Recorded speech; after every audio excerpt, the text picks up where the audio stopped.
اعوذ باللہ من الشیطان الرجیم بسم اللہ الرحمن الرحیم۔ آج ہم سورۃ الغاشیہ کا ترجمہ اور مختصر تفسیر بیان کریں گے۔ اللہ رب العزت سے دعا ہے کہ اللہ ہمیں اس کو صحیح بیان کرنے اور اس پر عمل کرنے کی توفیق عطا فرمائے۔ بسم اللہ الرحمن الرحیم، اللہ کے نام سے شروع جو نہایت مہربان رحمت والا ہے۔ هل اتاک حدیث الغاشیہ، بے شک تمہارے پاس چھا جانے والی مصیبت کی خبر آ چکی۔ وجوہ یومئذ خاشیہ، بہت سے چہرے اس دن ذلیل اور رسوا ہوں گے۔ عاملات ناصبہ، کام کرنے والے، مشقتیں برداشت کرنے والے۔ تصلی نارا حامیہ، بھڑکتی آگ میں داخل ہوں گے۔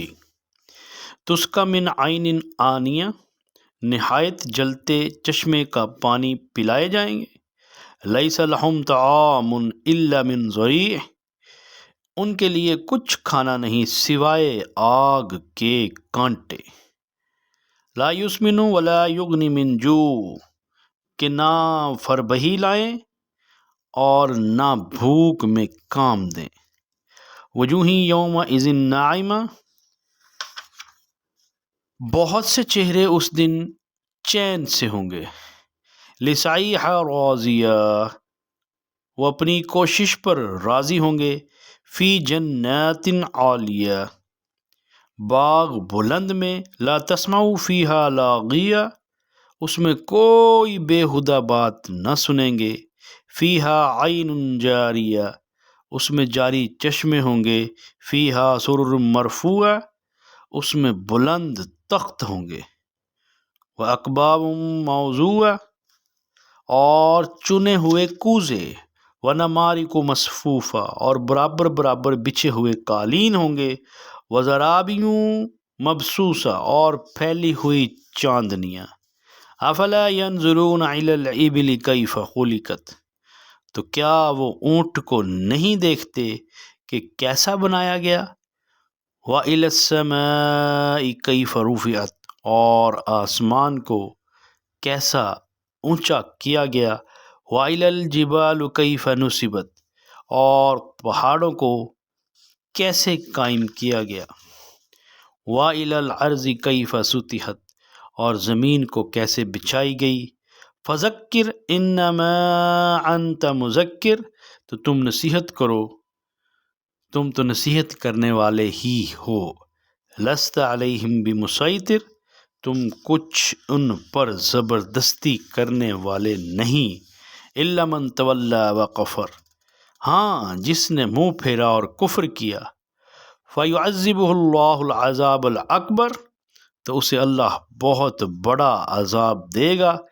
ان علینا ایابہم، بے شک ہماری ہی طرف ان کا لوٹنا ہے۔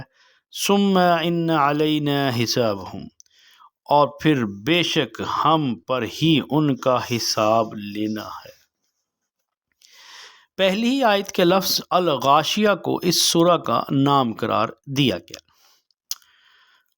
سورت کا پورا مضمون اس بات پر دلالت کرتا ہے کہ یہ بھی ابتدائی زمانے کی نازل شدہ صورتوں میں سے ہے، مگر یہ وہ زمانہ تھا جب حضور صلی اللہ علیہ وسلم تبلیغ عام شروع کر چکے تھے اور مکہ کے لوگ بالعموم اسے سن سن کر نظر انداز کیے جا رہے تھے۔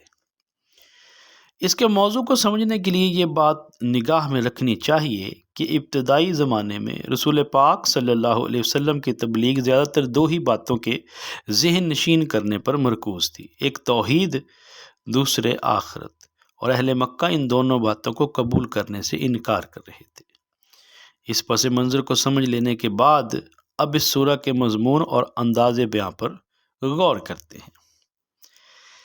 اس میں سب سے پہلے غفلت میں پڑے ہوئے لوگوں کو چونکانے کے لیے اچانک ان کے سامنے یہ سوال پیش کیا گیا کہ تمہیں اس وقت کی بھی کچھ خبر ہے جب سارے عالم پر چھا جانے والی ایک آفت نازل ہوگی؟ اور اس کے فوراً بعد یہ تفصیل بیان کرنی شروع کر دی گئی کہ اس وقت سارے انسان دو مختلف گروہوں میں تقسیم ہو کر دو مختلف انجام دیکھیں گے۔ ایک وہ جو جہنم میں جائیں گے اور انہیں ایسے ایسے سخت عذاب جھیلنے ہوں گے دوسرے وہ جو عالی مقام جنت میں جائیں گے اور ان کو ایسی ایسی نعمتیں میسر ہوں گی۔ اس طرح لوگوں کو چونکانے کے بعد یکلخت مضمون تبدیل ہوتا ہے اور سوال کیا جاتا ہے کہ کیا یہ لوگ جو قرآن کی تعلیم توحید اور خبر آخرت کو سن کر ناک بھون چڑھا رہے ہیں، اپنے سامنے کی ان چیزوں کو نہیں دیکھتے جن سے ہر وقت انہیں واسطہ پیش آتا ہے؟ عرب کے صحرا میں جن اونٹوں پر ان کی ساری زندگی کا انحصار ہے، کبھی یہ لوگ غور نہیں کرتے کہ یہ کیسے ٹھیک انہی خصوصیات کے مطابق بن گئے جیسی خصوصیات کے جانور کی ضرورت ان کی صحرائی زندگی کے لیے تھی۔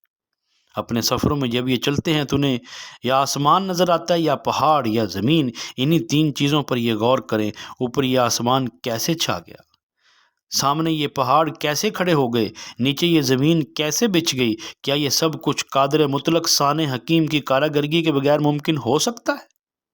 اگر یہ مانتے ہیں کہ ایک خالق نے بڑی حکمت اور بڑی قدرت کے ساتھ ان چیزوں کو بنایا ہے اور کوئی دوسرا ان کی تخلیق میں شریک نہیں، تو اسی کو اکیلا رب ماننے سے انہیں کیوں انکار کر؟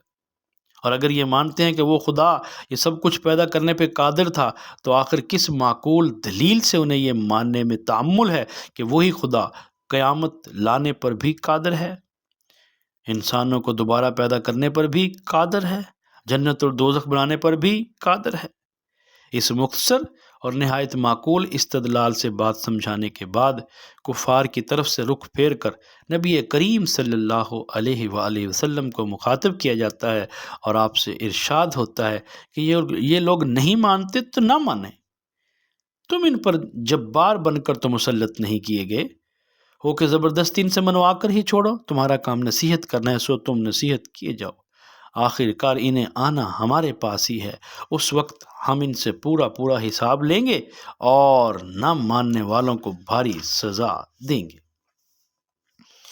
حل اتاک حدیث الغاشیہ، مراد ہے قیامت، یعنی وہ آفت جو سارے جہان پر چھا جائے گی۔ اس مقام پر یہ بات ملحوظ خاطر رکھی جائے کہ یہاں بحیثیت مجموعی پورے عالم آخرت کا ذکر ہو رہا ہے، جو نظام عالم کے درہم بھرم ہونے سے شروع ہو کر تمام انسانوں کے دوبارہ اٹھنے اور اللہ تعالیٰ کی عدالت سے جزا اور سزا پانے تک تمام مراحل پر حاوی ہے۔ اور وجوہ یومئذ خاشیہ، چہروں کا لفظ یہاں اشخاص کے معنی میں استعمال ہوا ہے، چونکہ انسان کے جسم کی نمایاں ترین چیز اس کا چہرہ ہے، جس سے اس کی شخصیت پہچانی جاتی ہے، اور انسان پر اچھی یا بری جو کیفیات بھی گزرتی ہے ان کا اظہار اس کے چہرے سے ہی ہوتا ہے۔ اس لیے کچھ لوگ کہنے کی بجائے کچھ چہرے کے الفاظ استعمال کیے گئے۔ اگلی آیت میں قرآن مجید میں کہیں فرمایا گیا کہ جہنم کے لوگوں کو زقوم کھانے کے لیے دیا جائے گا، اور کہیں ارشاد ہوا کہ ان کے لیے غسلین زخموں کے دھون کے سوا کوئی کھانا نہ ہوگا، اور اگلی سی آیت میں یہاں فرمایا کہ انہیں خاردار سوکھی گھاس کے سوا کچھ کھانے کو نہ ملے گا۔ ان بیانات میں در حقیقت کوئی تضاد نہیں ہے، ان کا مطلب یہ ہو سکتا ہے کہ جہنم کے بہت سے درجے ہوں گے جن میں مختلف قسم کے مجرمین اپنے جرائم کے لحاظ سے ڈالے جائیں گے اور مختلف قسم کے عذاب ان کو دیے جائیں گے، اور یہ بھی ہو سکتا ہے کہ وہ زقوم کھانے سے بچنا چاہیں تو غسلین ان کو ملے گا، اور اس سے بھی بچنا چاہیں تو خاردار گھاس کے سوا کچھ نہ پائیں گے، غرض کوئی مرغوب غذا بہرحال انہیں نصیب نہ ہوگی۔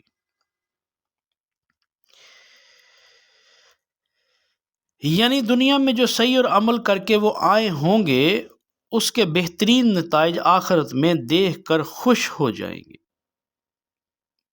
انہیں اطمینان ہو جائے گا کہ دنیا میں ایمان اور صلاح و تقوی کی زندگی اختیار کر کے انہوں نے نفس اور اس کی خواہشات کی جو قربانیاں کی، فرائض کو ادا کرنے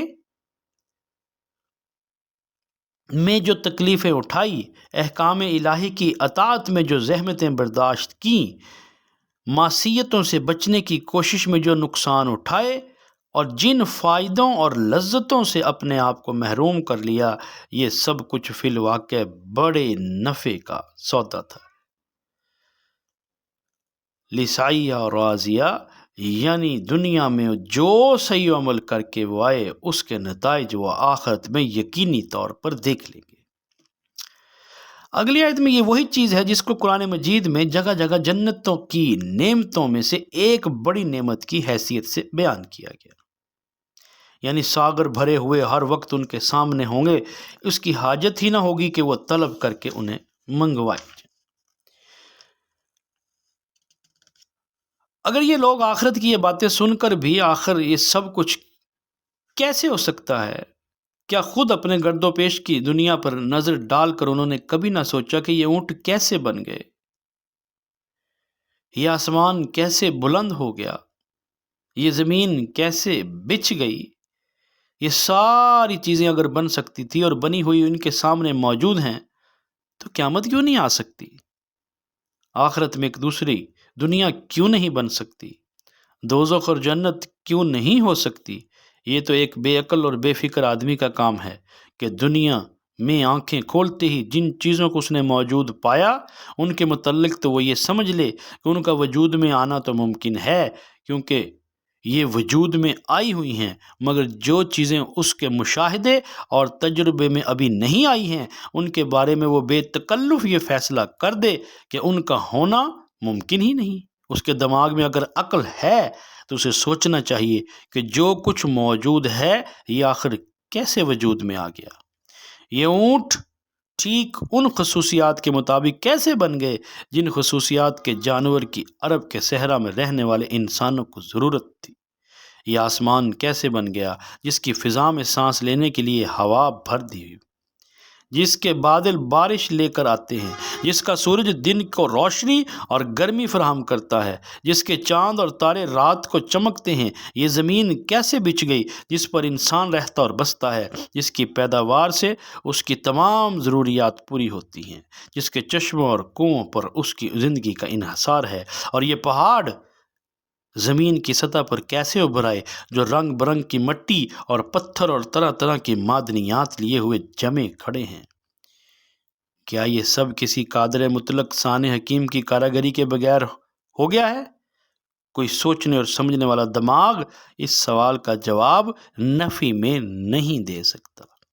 وہ اگر ضدی اور ہٹ درم نہیں ہے تو اسے ماننا پڑے گا کہ ان میں ہر چیز ناممکن تھی اگر کسی زبردست قدرت اور حکمت والے نے اسے ممکن نہ بنایا ہوتا، اور جب ایک قادر کی قدرت سے دنیا کی ان چیزوں کا بننا ممکن ہے تو کوئی وجہ نہیں کہ جن چیزوں کے آئندہ وجود میں آنے کی خبر دی جا رہی ہے ان کو بعید از امکان سمجھا جائے۔ یعنی معقول دلیل سے کوئی شخص بات نہیں مانتا تو نہ مانے۔ آپ صلی اللہ علیہ وسلم کے سپرد یہ کام تو نہیں کیا گیا کہ نہ ماننے والوں سے زبردستی منواؤ۔ آپ کا کام صرف یہ ہے کہ لوگوں کو صحیح اور غلط کا فرق بتا دیجئے اور غلط راہ پر چلنے کے انجام سے خبردار کر دیجئے، سو یہ فرض آپ انجام دیتے رہیے۔